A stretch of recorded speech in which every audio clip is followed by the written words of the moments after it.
Selamat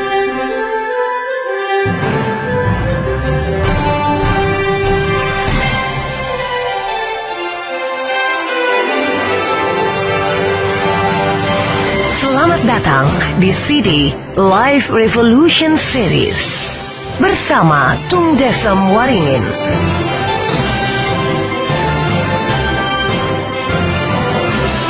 Pelatih sukses nomor 1 di Indonesia versi majalah marketing. Pembicara terbaik di Indonesia versi majalah marketing. The most powerful people and ideas in business in Indonesia versi majalah SWA.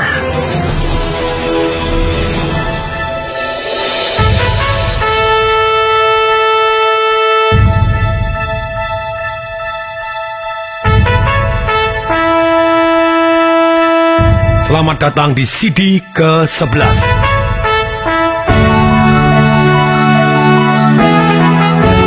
Bagaimana membuang kebiasaan buruk.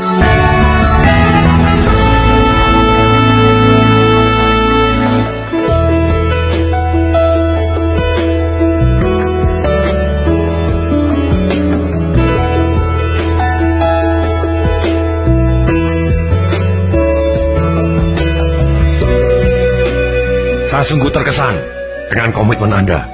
Sudah sampai hari ke-11, CD ke-11. Saya anggap Anda sudah melakukan PR Anda di CD ke-10. Sekarang kita akan lakukan bagaimana membuang kebiasaan-kebiasaan buruk.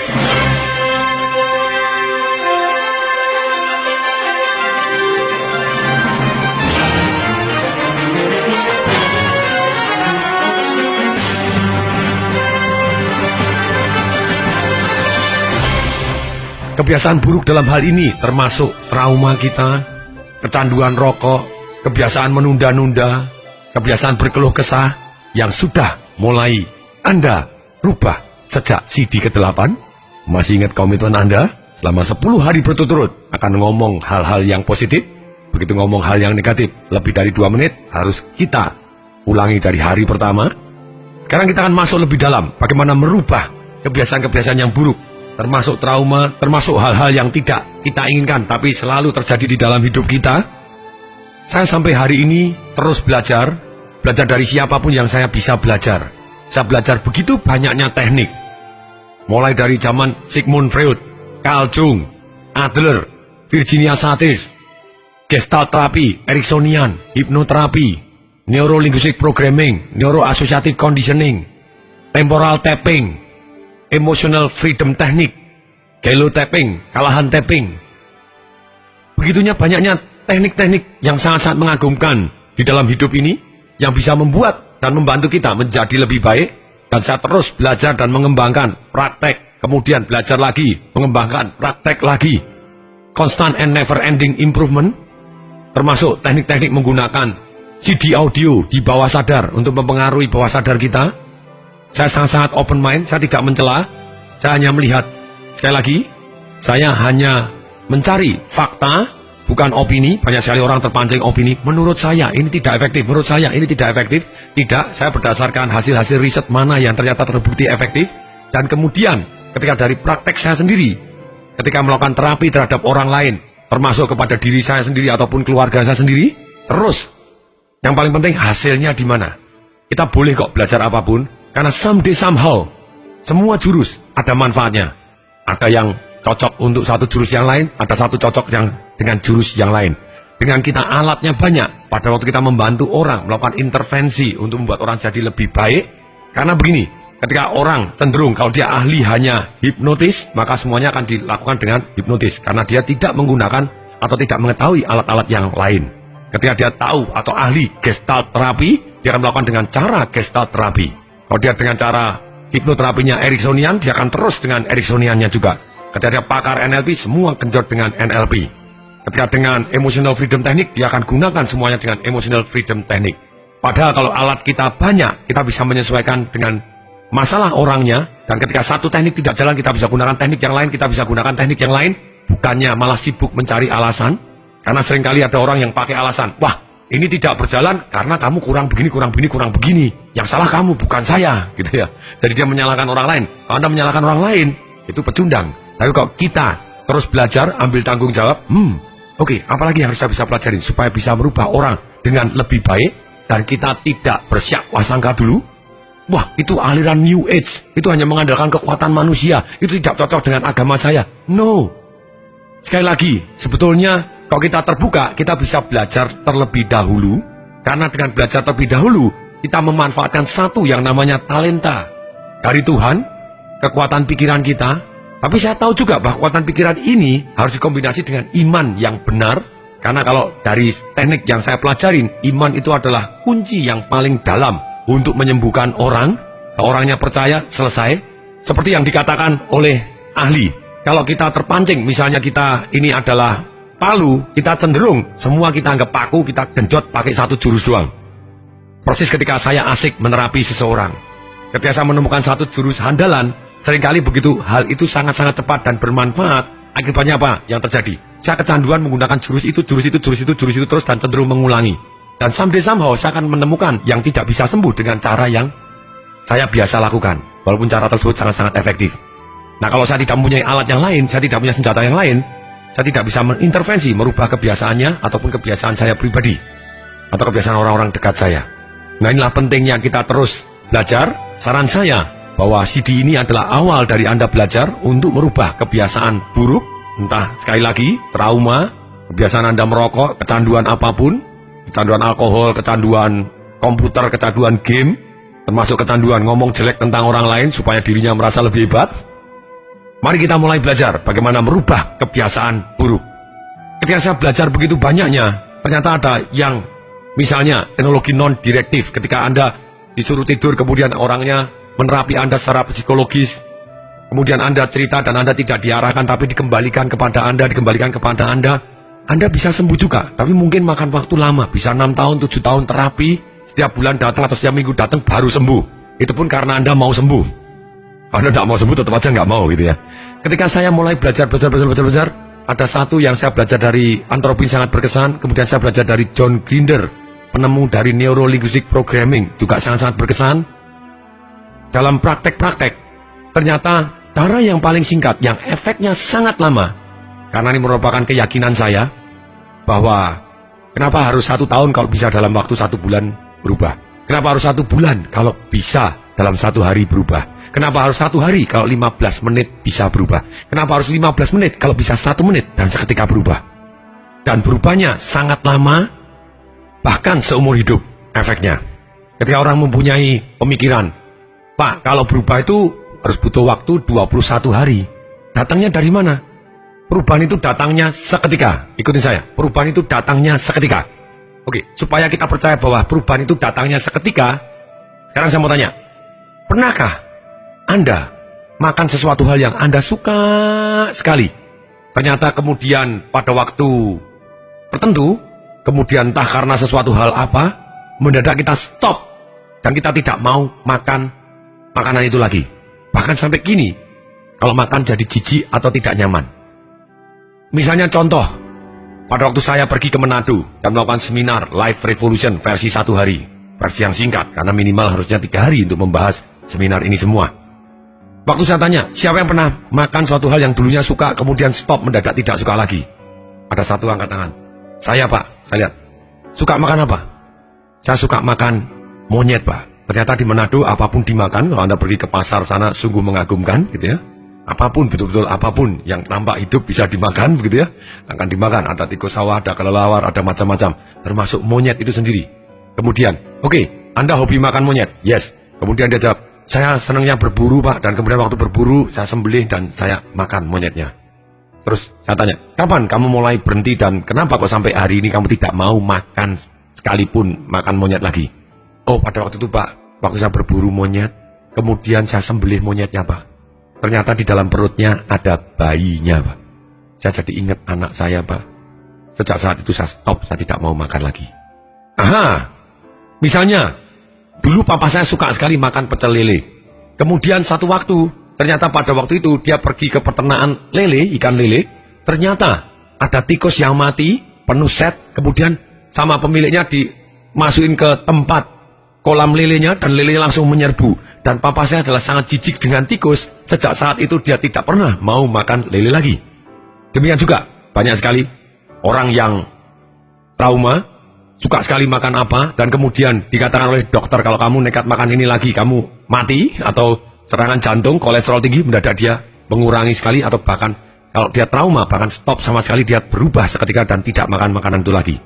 Atau kita makan sesuatu hal yang kemudian kita muntah sampai enek, mendadak kita tidak suka lagi. Ini adalah bukti bahwa perubahan datangnya seketika. Sekali lagi, perubahan datangnya apa? Seketika. Perubahan datangnya apa? Seketika. Ikuti saya, tolong dijawab. Perubahan datangnya seketika. Perubahan datangnya seketika. Perubahan datangnya seketika. Kenapa saya minta Anda sekali lagi dan berkali-kali untuk menjawab hal ini? Supaya kita yakin bahwa sebetulnya bisa kok. Perubahan itu datangnya seketika. Perubahan itu datangnya seketika.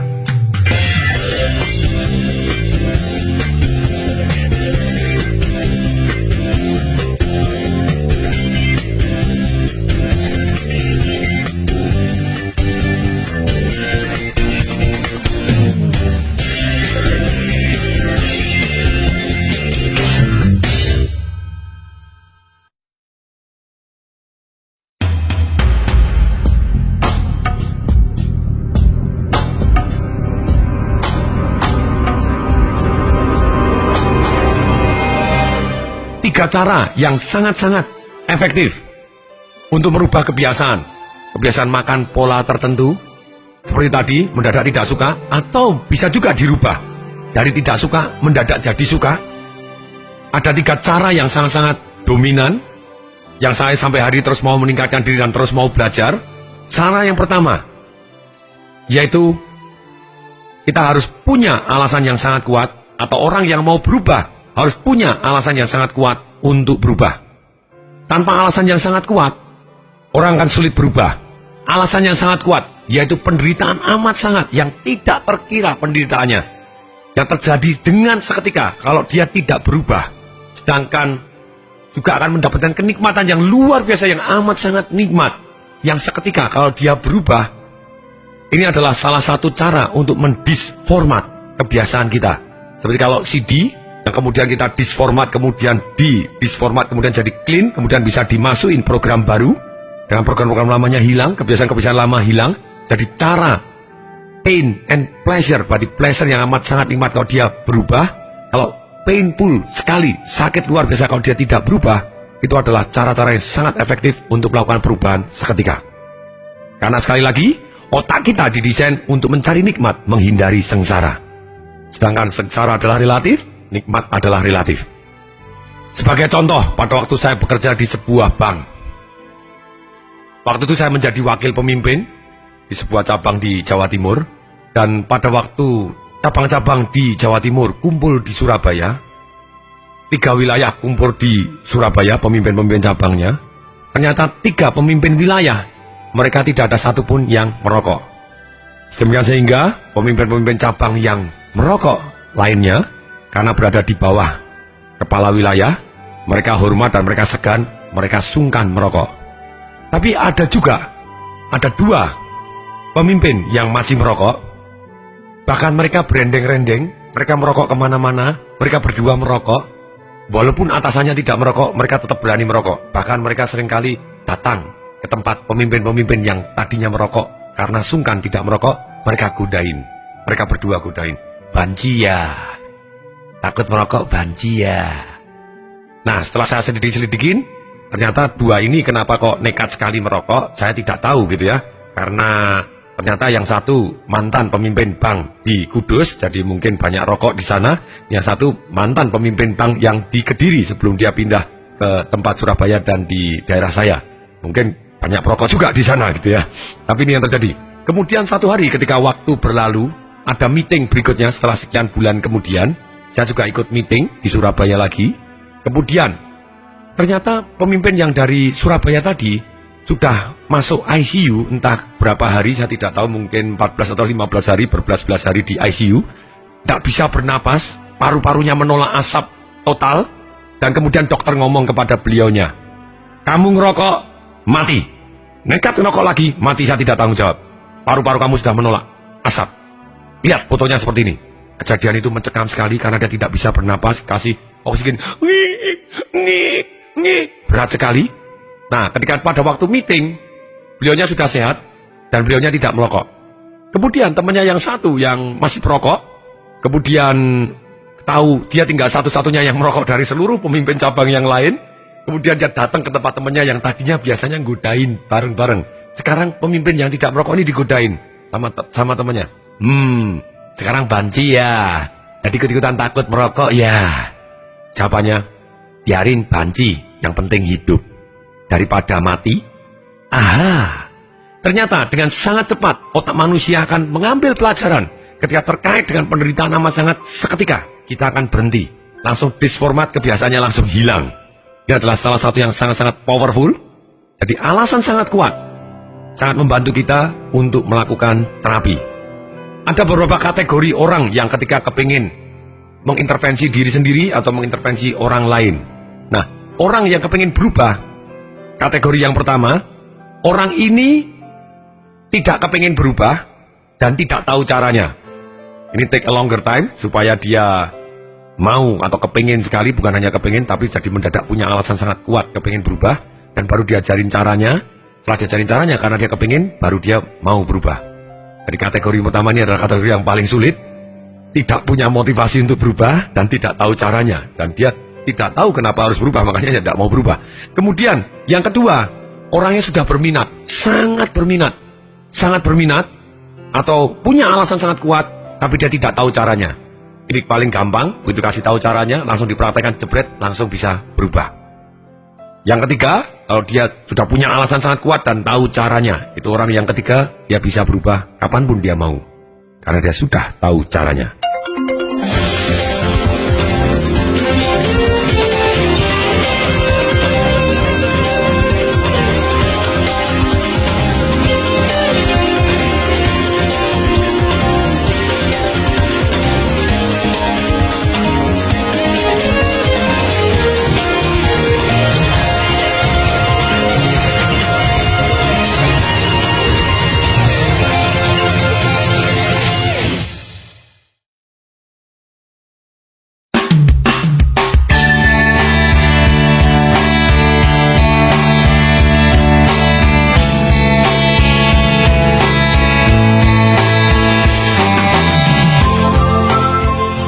Saya jadi ingat cerita guru saya ketika ada orang melakukan televisi show, melakukan terapi live. Kemudian satu yang namanya dia melakukan temporal tapping. Ketika ada orang trauma, kemudian di tapping, disuruh membayangkan traumanya. Misalnya takut ular. Begitu takut ular, di tapping di tempat di temporal, di otak bagian temporalnya, di kepalanya, di otaknya, di bagian kepala tengkoraknya, di tap tap tap tap tap tap tap, di tap tap tap tap tap tap tap tap tap. Pada waktu itu ada seorang laki-laki takut ular, kemudian dikasih ularnya kecil. Sebetulnya kalau mau terapi ular yang bagus kasih ular yang besar, jadi kita bisa lihatnya efeknya. Kalau dia takut luar biasa, itu baru indah sekali perubahannya, ketahuan sangat-sangat dramatis gitu ya. Nah, kemudian ular ini pakai ular-ularan, dikasih ular-ularan, gimana ular? Aku tidak suka, tidak ular. Ternyata bukan major phobia atau fobia yang biasa-biasa, masih belum terlalu dramatis gitu ya. Nah, kemudian oleh orang ini, coba bayangkan ular, kasih ular, kemudian di kepalanya di tapping, kepalanya istilahnya dipukul, plak plak plak plak plak plak plak plak plak plak plak plak. Sebetulnya ini adalah salah satu bagian jurus kedua, yaitu merusak pola. Tapi orang ini tidak punya alasan untuk sembuh. Kemudian setelah di tapping sekian menit, gimana? Dengan ular gimana? Masih takut.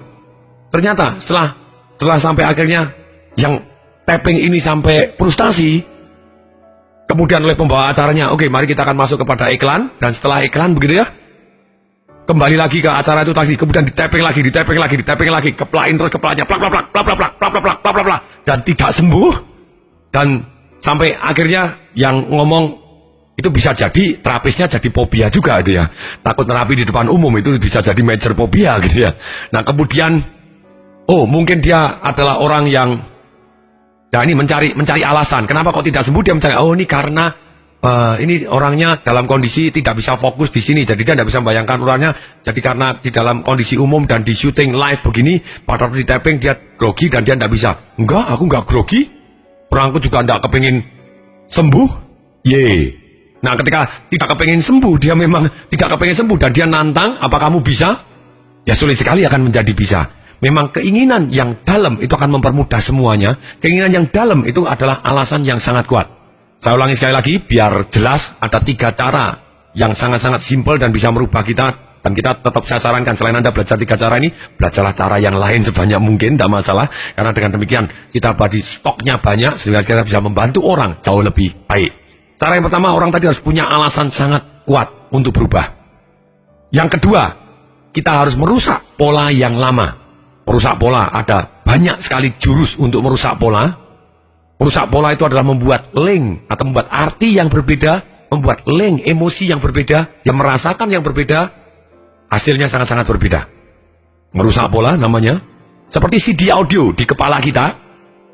Misalnya kita punya CD yang isinya 12 musik. Kalau kita play, ya pasti musiknya itu lagi, itu lagi, itu lagi. Bagaimana musiknya bisa berubah? Kita keluarkan CD-nya, kemudian kita coret-coret pakai paku. Kemudian kita masukkan ke CD-nya, kita play, apa yang jadi suaranya? Mendadak lagunya berubah total. Atau kemudian kita bisa masukkan, kalau itu CD-nya bisa diformat, kalau tidak dikeluarkan aja, diputus-putus, dikeping, kasih CD baru, kenapa tidak? Mendadak kita bisa berubah total. Nah, merusak pola, ini adalah salah satu yang sering kali dilakukan terapis-terapis, termasuk bahkan dukun pun itu melakukan satu yang namanya merusak pola, mengagetin, kemudian membuat orang serem, takut kalau nanti ada apa-apa dia harus datang lagi. Termasuk salah satunya yang dilakukan tadi, temporal tapping tadi, di tapping pas di temporalnya. Sebenarnya pada dia ngomong di tapping. Bisa jadi kalau sakit, jadi dia jadi fokusnya berubah, bukan dari takutnya, jadi fokus kepada sakitnya. Itu salah satu yang namanya merusak pola. Kemudian yang ketiga, ini sangat penting. Sebetulnya di Anthony Robbins sudah diajarkan yang ketiga ini, yaitu apa? Kita harus membuat pola baru yang sama nikmatnya atau lebih nikmat, di mana pola baru ini adalah pola yang bermanfaat. Sekali lagi, yang ketiga adalah kita harus membuat pola baru yang sama nikmatnya atau lebih nikmat dibanding pola yang lama. Hanya pola yang baru ini adalah pola yang bermanfaat, lebih bermanfaat dibanding kebiasaan yang buruk tadi. Contohnya, saya seringkali terlalu asik untuk melakukan satu jurus, yaitu jurus pertama dan jurus kedua, buatin alasan yang sangat kuat, Kalau dia tidak berubah, resikonya apa? Kalau berubah, nikmatnya seperti apa? Dan kemudian, yang kedua, saya rusak polanya dia supaya tidak menjadi nikmat lagi, rusak polanya lagi, rusak traumanya lagi. Seringkali saya lupa membuat ke yang ketiga, karena saking asiknya menggunakan satu jurus yang bermanfaat. Bang, kasih alasan sangat kuat, rusak polanya, collapsing anchor, bam, selesai. Nanti Bapak Ibu kan belajar juga. Anda akan belajar bagaimana collapsing anchor, jadi cantolan-cantolan yang ada di dalam hidup kita rubah. Satu waktu, ada orang terapi ke saya. Saya sudah buat dia alasan sangat kuat. Caranya bagaimana? Saya buat dia sesulit mungkin untuk ketemu saya. Bayar semahal mungkin. Sudah suruh antri, di-cancel lagi, dimundurin. Kita hanya melihat apakah dia benar-benar mau sembuh atau tidak. Kemudian setelah masuk, datang. Seringkali saya gunakan, ini bermanfaat sekali. Seringkali saya tanya, lu kenapa harus berhenti? Nggak harus berhenti kan nggak apa-apa toh. Apa sih ruginya? Dengan saya bertanya begini, dia akan fokus. Oh, ruginya gini. Apa sih yang kamu takutin? Kan nggak apa-apa, nggak usah berhenti. Kecanduan alkohol boleh aja kan, kenapa? Oh enggak Pak, saya begini. Dia ngomong tentang alasan-alasannya dia kenapa dia harus berhenti. Sebenarnya itu adalah salah satu membuat dia punya alasan sangat kuat dengan bimbingan pertanyaan. Kemudian saya rusak pola, tetap tidak sembuh. Sampai akhirnya pada waktu oke, besok boleh datang lagi. Biasanya saya adalah one stop terapis begitu ya. One stop itu baik sekali dan selesai. Dan kemudian saya minta dia mengkondisikan sendiri. Tapi khusus kasus ini, mungkin dia yes, tapi saya merasa belum puas. Ini something masih kurang. Kemudian pada waktu saya ikut seminarnya lagi, saya belajar dari John Grinder, penemu Neuro-Linguistic Programming. Saya tanya kepada beliaunya, saya juga terapi untuk menghentikan alkohol, tapi kok masih begini ya? Oke, boleh tahu?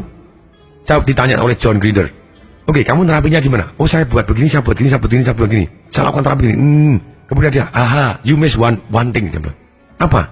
Dia belum punya pola baru yang sama nikmatnya atau lebih nikmat untuk menggantikan alkoholnya dia dalam arti pola yang bermanfaat. Kemudian saya bilang, saya sudah ikut seminarnya Anthony Robbins Unleash the Power Within sampai 7 kali, dan saya juga belajar kepada banyak orang, banyak guru, dan kemudian saya juga translate Anthony Robbins, saya tahu persis, dan sebetulnya Anthony Robbins juga sudah ngomong berkali-kali, Tapi saking seringkali keasikan hanya dengan jurus nomor 1 aja langsung sembuh, seringkali jurus ketiga tidak pernah dijalankan. Karena keterbatasan waktu, hanya rusak pola geber, tidak dibuatkan pola baru. Dan saya biarkan mereka beres semua. Dan biasanya berlangsung sangat-sangat lama. Ada yang sudah 5 tahun sampai hari ini ketemu saya masih terus berhenti ngerokok dan tidak merokok lagi. Jadi keasikan untuk menerapi seperti ini. Nah, akhirnya pada waktu saya pulang, saya undang lagi orangnya. Ketika datang di rumah saya salami. Selamat, sekarang kamu sudah tidak perlu berhenti minum alkohol. Kamu jadi boleh minum alkohol. Loh, Pak, saya datang kan saya kepengen sembuh. Kenapa kok Bapak ngomong begitu? Ini juga salah satu merusak pola gitu ya. Kita dikasih selamat. Nah kemudian, oh bukan begitu. Gini loh, maksud saya begini. Kamu tidak perlu berhenti minum alkohol sebelum kita temukan cara baru yang sama nikmatnya atau lebih nikmat dalam arti kebiasaan baru yang positif dan bermanfaat untuk menggantikan kebiasaan minum alkoholnya. Dia mendadak tanya, wow kalau gitu boleh juga, kenapa tidak? Ternyata kebiasaan untuk apapun, semua orang mempunyai kenikmatan tersendiri. Misalnya ada orang minum alkohol karena supaya dia menjadi berani, dari takut jadi berani, supaya dia merasa disegani, supaya dia merasa signifikan unggul. Nah orang lain tidak berani, saya berani minum. Kalau minum jadi lebih beda dengan orang lain. Tapi ada juga orang yang minum alkohol supaya dia merasa rileks, merasa nyaman, merasa nikmat, menghindarkan beban pikirannya dia. Sekarang dia fokus kepada minumannya. Tapi ada juga orang yang minum alkohol karena sebetulnya untuk membina relationship, ikut-ikutan orang lain, ikut-ikutan teman-temannya. Atau ada juga orang minum alkohol untuk cari variasi. Atau ada juga orang kalau minum alkohol dia merasa lebih baik karena melupakan masa lalunya. Nah ini yang terjadi. Ketika kita tahu mana yang paling dia dapat kasih emosi seperti apa yang dia kejar. Perubahan emosi, sekali lagi, kualitas hidup kita tergantung kualitas arti yang kita berikan gitu ya. Kualitas arti kita, seni kita memberi arti.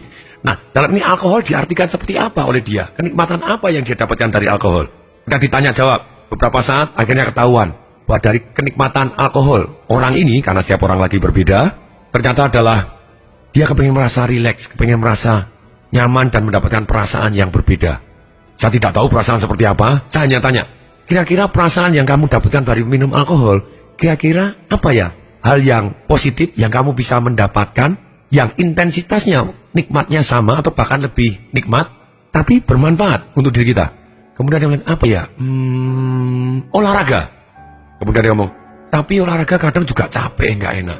Ada sih waktu saya olahraga pertama kali perubahan perasaannya enak, tapi kadang juga nggak enak. Oke, selain itu, saya catat olahraga, apa lagi? Katanya. Mendadak dia ngomong, makan rujak. Apa saya tanya? Makan rujak. Rujak apa? Mangga muda, terus kemudian kasih cabai pedes, kemudian juga minum jeruk yang kecut-kecut. Mendadak dia wajahnya bisa menunjukkan kenikmatan dan mulutnya. Seger Pak, rasanya seger. Ini Pak, perusahaan perasaan ini Pak. Ini lebih enak Pak, bisa jadi lebih enak.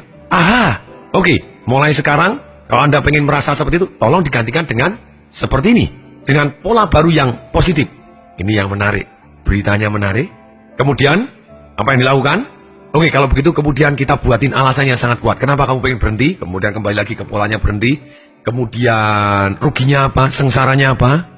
Terus kemudian nikmatnya apa kalau dia berhasil merubah dengan rujaknya yang nikmat, dengan jeruknya yang kecut-kecut, dengan cabai yang pedas tadi. Kalau bisa itu jadi lebih positif.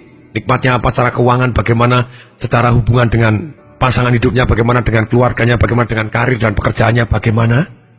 Ketika alasan kuat sangat-sangat timbul, dan kemudian saya suruh tutup mata, saya melakukan satu yang diajarkan, yaitu namanya Deacon Process. Maksudnya apa Deacon Process? Itu adalah kita bawa ke masa depan dan kita lihat kalau dia sengsara luar biasa seperti apa, kalau dia tidak berubah, penderitaan apa yang paling dalam dari hidupnya dia, sampai tidak mau lagi dan mau berubah kapan? Sekarang gitu ya. Kemudian suruh buka mata, oke, kamu beruntung bahwa sudah memutuskan berubah sekarang, jadi masa depan yang 5 tahun, 10 tahun yang tadi yang jelek-jelek belum terjadi semua. Nah sekarang kita akan masuk, tutup mata lagi dan kita bawa ke 1 tahun ke depan, 3 tahun ke depan, 5 tahun ke depan, 10 tahun ke depan, 20 tahun ke depan. Kalau dia melakukan kebiasaan yang baik dan positif tadi yang bermanfaat, kira-kira kenikmatannya apa secara keuangan, secara fisik, seperti yang di tugas CD sebelumnya yang Anda tulis. secara relationship, secara kesehatannya dia. Kemudian kita ajarkan jurus-jurus merusak pola, sehingga dia bisa praktek sendiri dan mengkondisikan diri sendiri, sehingga selesai saat itu dia merasa sangat-sangat gembira.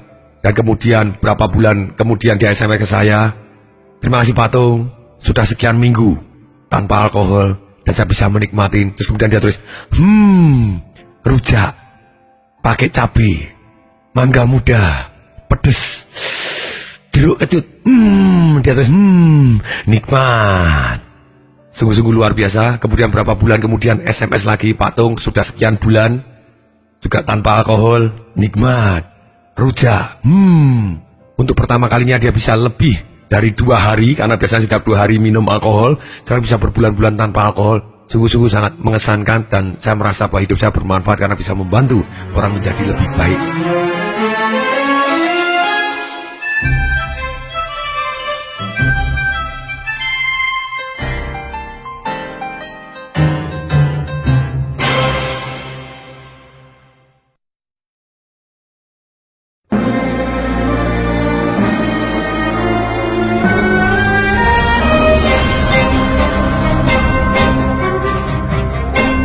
Mari kita bahas satu persatu untuk membuat alasan yang sangat kuat supaya dia atau supaya kita mau berubah. Satu, dengan bimbingan pertanyaan. Ruginya apa? Sengsaranya apa? Kalau Anda terus seperti ini. Dan nikmatnya apa kalau Anda berubah? Perubahan seperti apa yang Anda inginkan? Kalau itu Anda lakukan terus disiplin, kira-kira nikmatnya seperti apa? Ini dengan bimbingan pertanyaan seperti ini, dengan kita pancing seperti ini, dia akan ngomong sendiri. Kenapa sih kalau Anda kepengen berhenti? Kan nggak ada ruginya. Oh ada Pak, nah ruginya apa? Kenapa kok pengen berhenti? Terkadang kita tanya dengan sedikit menggodain. Jangan-jangan kamu cuma main-main doang. Kalau main-main doang, untuk apa? Dan bahkan ketika saya salah satunya, supaya dia punya alasan sangat kuat, seringkali saya suruh bayar yang sangat mahal. Dan kalau saya suruh bayar sangat mahal, kemudian datang di tempat saya, ketika saya minta untuk merusak pola, untuk mencari pola baru yang bermanfaat, yang sama nikmatnya, atau bahkan lebih nikmat, orangnya tidak mau begini-begini, bisa saya gebrakin meja. Kamu datang di sini maksudnya apa? Oh, saya cuma pengen tahu, Pak. Kalau pengen tahu, sudah pengen tahu, ya sudah tahu, pulang sana. Daripada ganggu rekor saya. Tapi uangnya saya kantongin dulu gitu ya. Jadi apa yang terjadi? Orang yang mau bayar mahal, dia sudah punya alasan sangat kuat. Ketika dengan segala kesulitannya dia mau datang, berarti dia mau bayar mahal. Jika orangnya malas-malas, tidak mau berubah, tidak ada insentif, apakah bisa? Bisa, hanya take a longer time gitu ya, untuk mewujudkan dia punya alasan yang sangat kuat. Kemudian, selain dengan pertanyaan, kita juga bisa melakukan satu yang namanya future pacing. Jadi kita bawa ke 1 tahun kemudian, 2 tahun kemudian, 3 tahun kemudian, 5 tahun kemudian, 10 tahun kemudian, 20 tahun kemudian, disuruh membayangkan masa depannya, suruh merasakan, suruh mendengarkan, kira-kira penderitaan apa yang akan dialami kalau dia terus melakukan hal-hal yang negatif tadi, yang paling tidak tertahankan, kira-kira kesengsaraannya apa, disuruh merasakan. Gunakan panca indera, lihat, bayangkan, dengarkan, rasakan. Itu caranya membawa ke masa depan. Sebenarnya dia punya alasan sangat kuat. Sekali lagi, otak kita hanya mencari nikmat, menghindari sengsara. Kemudian setelah itu, begitu dia selesai, dia sudah ditanya, kapan kamu berubah? Sekarang. Kapan kamu berubah? Sekarang. Saat itu, kapan kamu berubah? Sekarang. Kadang kita godain juga, omong kosong, kamu tidak mau berubah kok, kamu pengen semuanya terjadi kok. Semua yang negatif tadi yang kamu bayangkan, kamu rasakan terjadi semua. Kalau dia bilang tidak, dia dengan kekuatan, dengan emosinya, dia ngomong tidak dengan keras sekali. Itu yang saya lakukan di seminar Life Revolution saya yang versi 3 hari untuk membantu terapi massal, hapuskan kebiasaan-kebiasaan buruknya. Kemudian tidak, kita kembalikan ke dalam ruangan, lihat, buka mata perlahan-lahan, Anda masih berada di sini, Anda beruntung. Semua yang negatif tadi belum terjadi, semua yang Anda bayangkan belum terjadi. Semua yang Anda dengarkan, yang Anda rasakan belum terjadi. Anda beruntung, Anda sudah ambil keputusan sekarang juga berubah. Oke, Anda berubah seperti apa? Oh, saya berubah seperti ini, Pak. Saya berubah seperti ini. Saya punya kebiasaan seperti ini. Saya berubah seperti ini.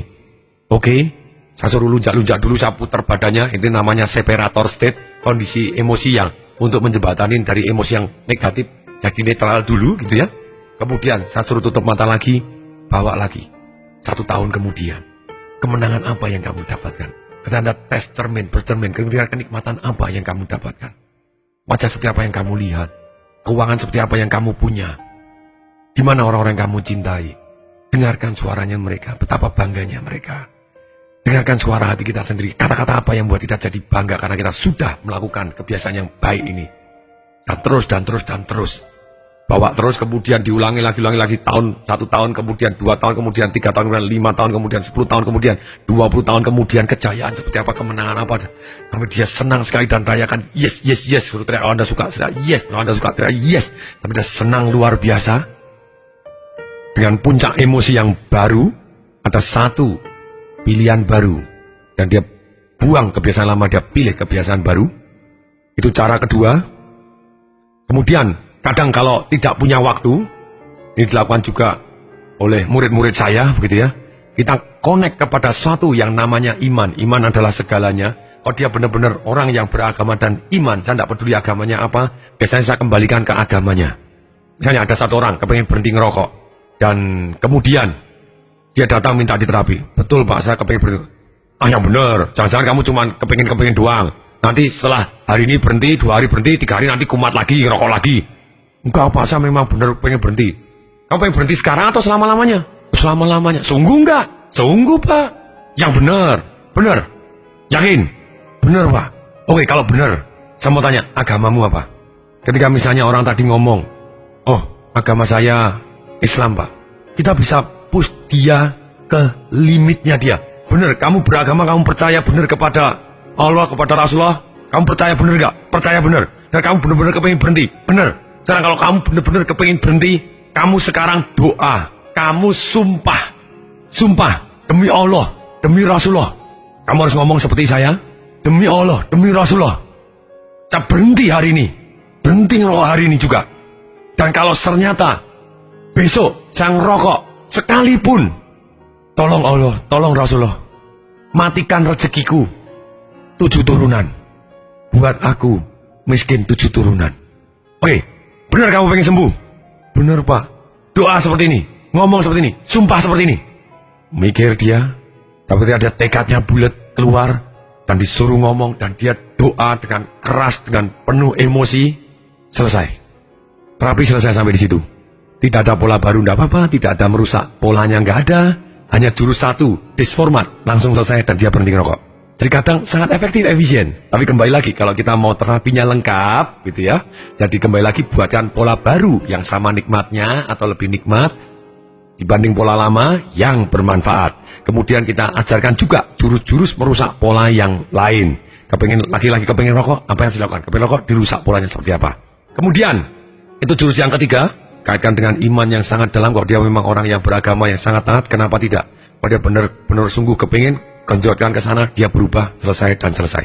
Sangat-sangat cepat dan efektif, karena iman adalah yang paling kuat di dalam mempengaruhi hidup manusia. Kemudian, cara keempat, bagaimana kita bisa mengkaitkan dengan misalnya terapi yang namanya merokok, kebiasaan buruk merokok, dengan penderitaan yang amat sangat. Kalau orangnya tidak bisa membayangkan, tidak bisa merasakan, kadang tidak bisa membayangkan, ada orang-orang tertentu yang tidak bisa membayangkan, gitu ya. Disuruh bayangkan tidak bisa, suruh merasakan tidak bisa, dia fokusnya tidak ke sana, gitu ya. Nah, dia butuh pengalaman experience yang nyata. Experience yang nyata, seperti saya pernah dengar di sebuah sekolah yang dipimpin oleh seorang bruder yang sangat-sangat keras. Ketika dia melihat ada satu muridnya nyoba-nyoba ngerokok sembunyi di kamar kecil, oleh brudernya diundang, dipanggil di ruang kepala sekolahnya, kemudian diberikan satu box rokok, dan anak tadi langsung oke, kamu mau ngerokok, sekarang rokok. Kamu ingin rokok, sekarang rokok. Ambil rokok, ambil satu rokoknya. Dikasih api, ambil 2 lagi, sedot semua, ambil 3, 4 di tangan kiri, 4 di tangan kanan. Oke, semua rokok harus habis, 1 box harus habis. Kalau tidak habis, kamu tidak boleh pulang. Kamu tidak akan saya luluskan, dapat nilai jelek. Habisin semua, sekarang habis semua. Kamu mau yang pengen rokok kan? Habisin juga. Kemudian orang ketika ngerokok sudah tidak nyaman lagi, sekarang ngerokok terkait dengan penderitaan yang amat sangat. Ketika ngerokok mulai batuk, habisin. Budaya ngomong dengan keras, harus habis. Kalau tidak habis, kamu tidak akan boleh pulang. Tidak akan boleh pulang. Kamu tidak akan saya izinkan pulang. Kamu tidak akan saya luluskan. Rokok juga, habisin. Sampai aku tidak mau rokok lagi ya. Jebol masuk ke dalam dia punya pengalaman yang sangat menyakitkan. Seketika terjadi. Wow, ini salah satu teknologi yang luar biasa. Mendadak disformat, langsung keluar, tidak merokok seumur hidup. Bau rokok pun bisa benci luar biasa. Banyak cara untuk mempunyai alasan yang sangat kuat, untuk mendapatkan pengalaman yang dia bisa merasakan penderitaan yang amat sangat, bisa kita sengaja. Salah satu contoh, mohon maaf akan saya buat dramatis. Kalau Anda mau, bisa juga melakukan dengan cara, misalnya, semakin gila, semakin efektif. Contohnya, ketika saya melakukan terapi 5 tahun yang lalu, sampai hari ini orangnya masih berhenti merokok, yaitu ketika dia sudah punya alasan sangat kuat, kemudian apa yang saya lakukan? Saya ajarkan dia untuk teknik-teknik merusak pola. Merusak pola, contohnya, semakin dramatis, semakin efektif. Saya tanya, kapan kamu biasanya kepengen ngerokok? Satu Pak, pada waktu saya habis makan. Oh, oke. Mari kita lakukan. Ajak makan, gitu ya. Pada waktu habis makan, kemudian begitu kepengen rokok, ambil aja rokoknya. Kemudian apa yang saya suruh?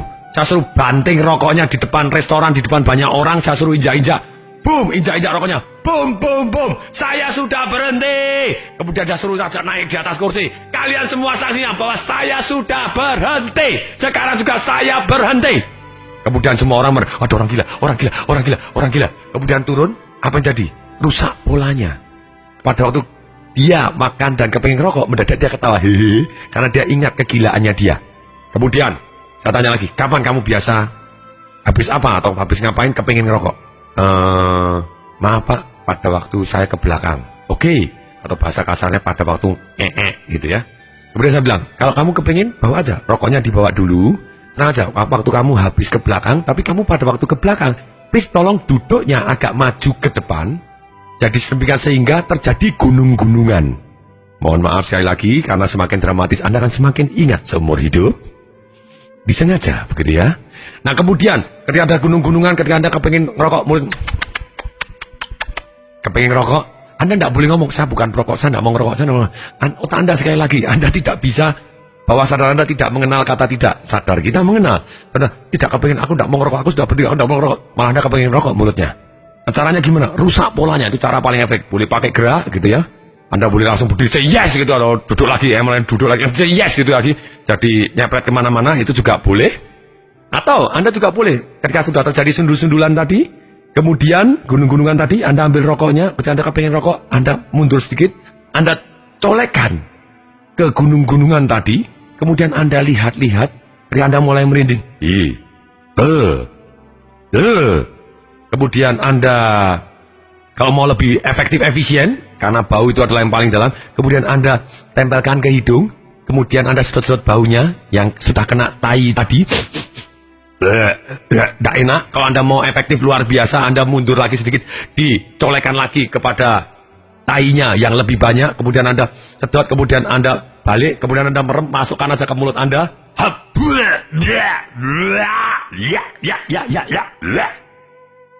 Biasanya otak Anda langsung trauma. Saat itu Anda tidak mau ngerokok lagi. Loh Pak, mungkin nggak setelah begini kemudian dia suatu waktu kepengen ngerokok? Mungkin, karena masih ada cantolan-cantolan atau tombol kebiasaannya yang begitu di enter langsung kepengen rokok. Nah tugas Anda mencari dan memutuskan satu persatu dengan kreativitas Anda. Ketika orang ini di network marketing, di multi level marketing, dia waktu itu mendudukin posisi sebuah emerald. Dan akhirnya setelah diterapi jadi diamond dengan sangat-sangat cepat dan sampai hari ini masih berhenti merokok. Beliaunya adalah psikolog, saya ingat seumur hidup. Karena itu merupakan pasien-pasien saya di awal.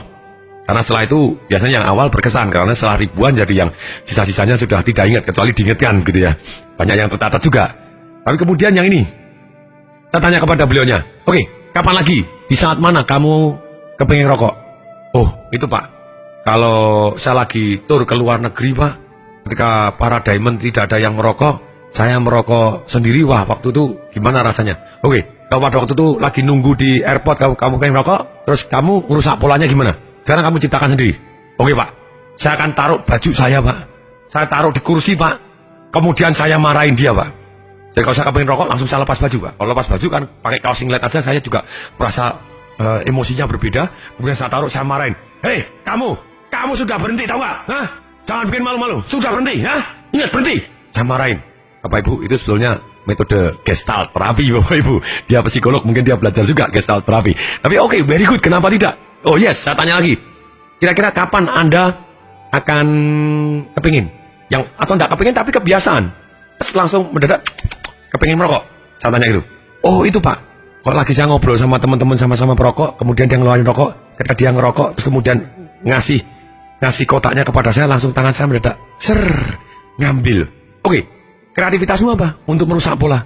Oh Pak, akan saya banting Pak, saya injek-injek. Saya banting, rokoknya saya injek. Bum, bum, bum, saya sudah berhenti. Kamu saksinya. Kemudian orangnya ya temannya kaget. Nanti temannya akan kaget. Kalau teman saya kaget, saya ngomong, saya sudah berhenti loh. Kamu pengen tahu caranya? Tak bantu berhenti gimana? Something to think about. Satu jurus rusak pola lagi. Kapan lagi kamu kepengen rokok? Saya tanya lagi. Oke, silakan. Pokoknya setiap ketemu pola yang membuat kamu kepengen, rusak sendiri. Jadi sehingga kamu akan jauh lebih ingat begitu ya. Dia bilang, pada waktu macet Pak, kalau saya nyetir macet. Oke, kalau macet, apa yang kamu lakukan?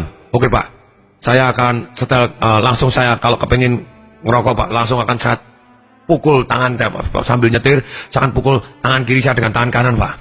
Diamond. Sampai 6 kali dia ngomong diamond begitu ya, karena dia impiannya jadi diamond, kakinya harus 6, makanya dia tepuknya 6, sampai diamond. Terus kemudian, saya akan makan permen Pak, saya akan rusak pola saya makan permen, saya akan setelkan kasetnya dari upline saya Pak, yang dari luar negeri yang ngajarin bagaimana stop merokok. Kemudian, saya akan nyetir dengan nikmat. Very good. Semakin kreatif, semakin dramatis, semakin rusak polanya, semakin efektif. Kemudian, buatkan pola baru yang sama nikmatnya, lebih nikmat, dan yang bermanfaat. Oke, saya tanya pada waktu itu, apa sih yang kamu dapatkan dari rokok? Apakah nikmat? Enggak tuh Pak, saya enggak nikmat bener. Lah terus, apa yang kamu dapatkan? Kenikmatan apa dalam rokok? Saya jelaskan kepada beliaunya, karena beliaunya adalah psikolog. Saya bilang, bahwa otak manusia ini ada 6 yang dibutuhkan, otak manusia modern. Yaitu, 1, perasaan nyaman, aman, atau kepastian, dia butuh kepastian dan kenyamanan. Yang kedua, butuh variasi, butuh hal baru. Mungkin kalau Anda tidak nyaman, mungkin Anda butuh hal baru pada waktu ngerokok, bosan Anda kepengen rokok. Enggak juga Pak, sebenarnya saya enggak suka Pak ngerokok gitu ya. Kemudian yang ketiga, Anda butuh relationship atau connection kepada orang yang lain. Mungkin Anda temannya ngerokok, Anda kepengen rokok. Enggak juga itu Pak, teman-teman saya malah enggak ada yang ngerokok ya Pak. Karena di network marketing ini kalau sudah di diamond enggak ada yang ngerokok Pak gitu ya. Oke, yang keempat, apa yang mungkin Anda bisa jadi kepingin unggul, signifikan. Atau yang kelima, Anda kepingin kalau ngerokok merasa lebih baik. Atau yang keenam, Anda kepingin ngerokok itu kontribusi, memberi contoh kepada orang lain atau bayar pajak gitu. Oh no Pak, Anda. Kelihatannya yang keempat tadi Pak, saya ngerokok saya merasa beda dibanding yang lain, merasa unggul. Aha, ini yang terjadi. Kalau dia kepingin merasa unggul, kemudian pada waktu kita menerapi dia, kita bawa kepada suatu hal yang menakutkan menurut kita, tapi tidak menakutkan menurut dia, bisa salah terapinya. Oh, coba tutup mata, bayangkan kalau Anda sakit kanker bagaimana, muntah darah gimana. Nah, Anda kalau gini Pak, mendadak orangnya bisa di dalam hati, oh yang lain takut ya, saya berani, saya beda. Karena yang dicari dia adalah signifikan unggul. Siapa yang takut mati? Saya tidak takut mati. Semakin disuruh bayangin tetap tidak ada manfaatnya. Nah ini yang terjadi ketika saya gali di awal sesi, saya tahu ternyata yang diinginkan adalah signifikan atau unggul. Pada waktu itu saya ngomong dengan bahasanya network marketingnya dia. Saya bilang, oh Pak, berarti ini sebetulnya keunggulan yang pesudu. Maksudnya keunggulan palsu. Seperti anak sekolah ketika semuanya pakai seragam tidak bisa beda, makanya dia rambutnya yang laki dipanjangin, disembunyiin di baju. Ketika pulang, rambutnya yang ekornya yang warnanya merah dikeluarin. Wah, dia bangganya pesudu. Dia nangkep karena itu bahasanya dia gitu ya. Iya Pak, itu pesudu. Dan kemudian saya bilang bahwa Pak, kalau ngerokok itu seperti ini Pak. Saya tanya, itu loh Pak, kalau Bapak pergi dari arah Kebonjeruk Tangerang, pernah Pak tolnya situ? Oh ya pernah. Di sebelah kiri Bapak lihat Pak, ada orang yang duduk-duduk di pinggir-pinggir, bawa sekop, bawa cangkul. Ketika ada truk pasir, kemudian dia ikut naik ke atas, dia gali-gali sana. Oh iya. Itu biasanya mereka nganggur gitu, mereka ngelakuin apa? Ngerokok Pak. Supir mikrolet Pak? Iya, banyak yang ngerokok Pak. Semua banyak yang ngerokok. Berarti Pak, Sama dong Pak, Bapak dengan supir mikrolet, dengan kuli-kuli bangunan seperti itu. Dia mulai mendadak ngerokok jadi tidak unggul lagi, tidak signifikan lagi, tidak membuat dia berbeda tapi sama dengan orang banyak. Nah kalau diamond Pak, itu baru yang unggul. Sekarang saya tanya, kapan Bapak merasa unggul?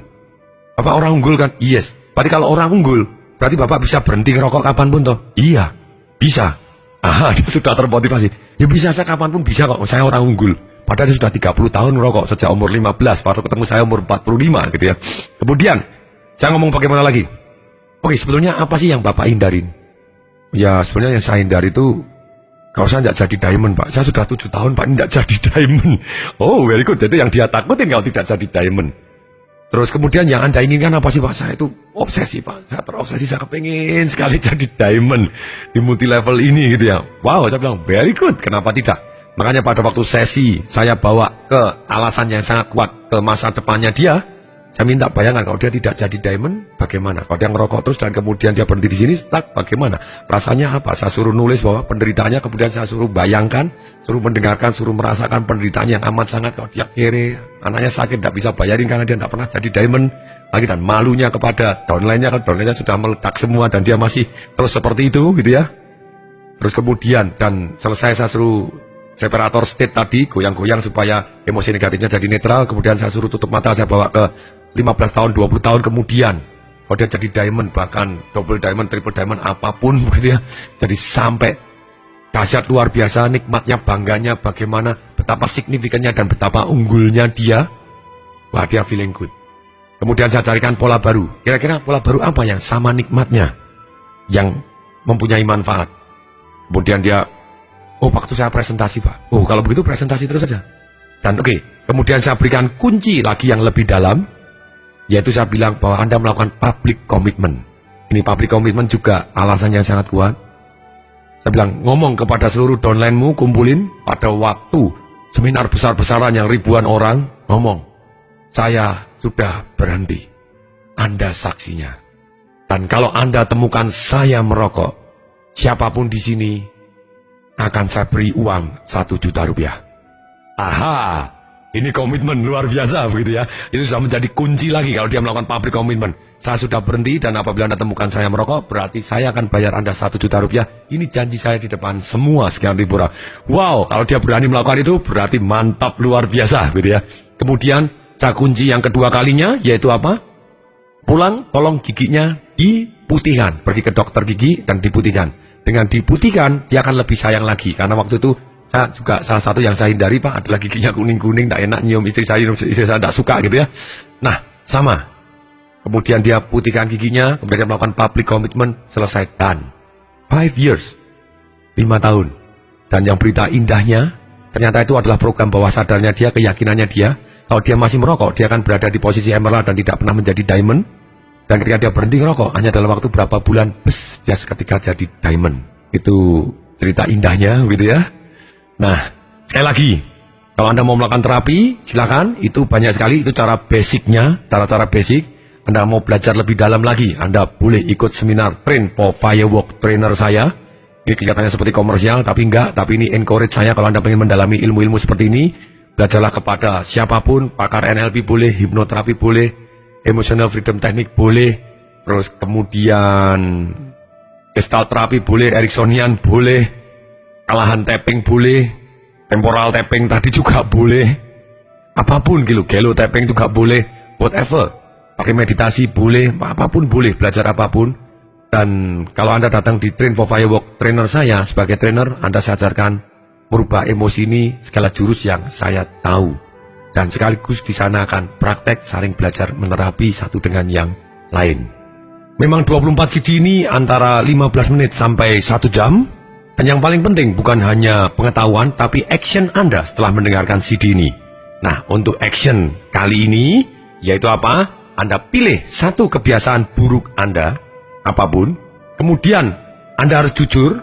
Sekali lagi, pemimpin diri sendiri adalah dia jujur terhadap diri sendiri. Kenikmatannya apa yang Anda dapatkan? Pak, tidak ada Pak kenikmatannya. Pasti ada kalau Anda jujur.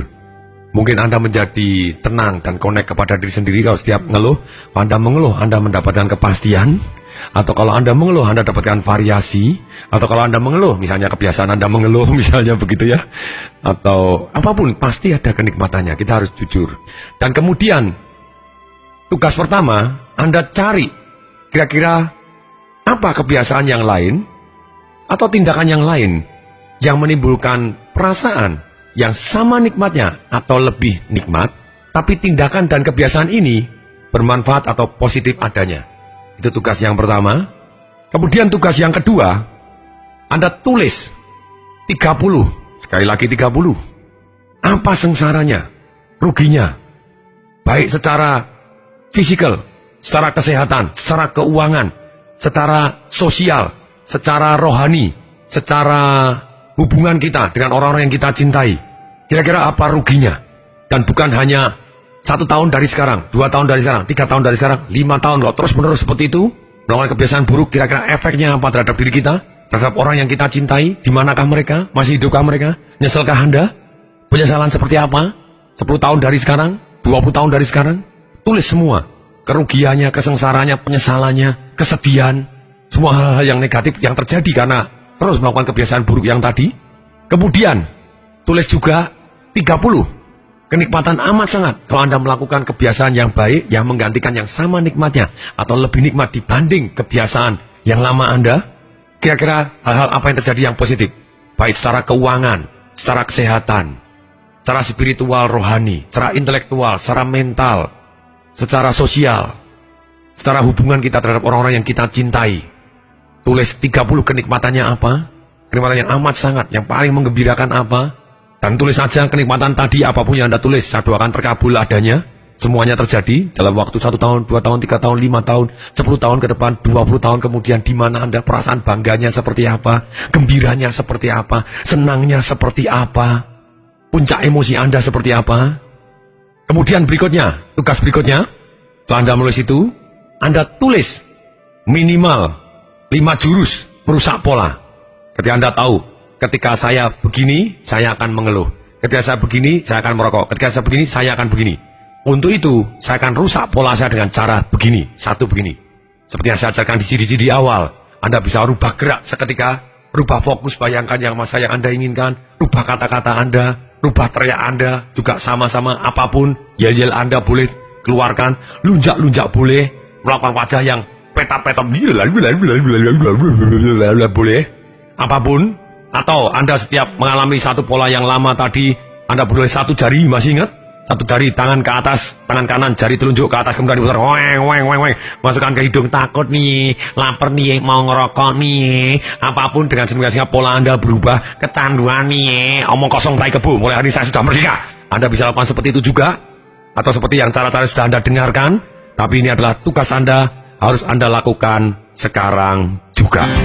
Sampai jumpa di CD berikutnya. Pasti bermanfaat. Saya Tong Desem Waringin mengucapkan salam dahsyat.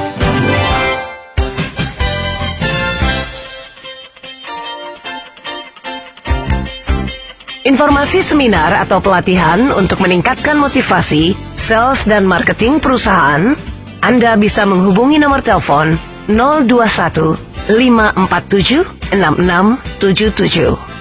021 547 6677. 021 547 6677.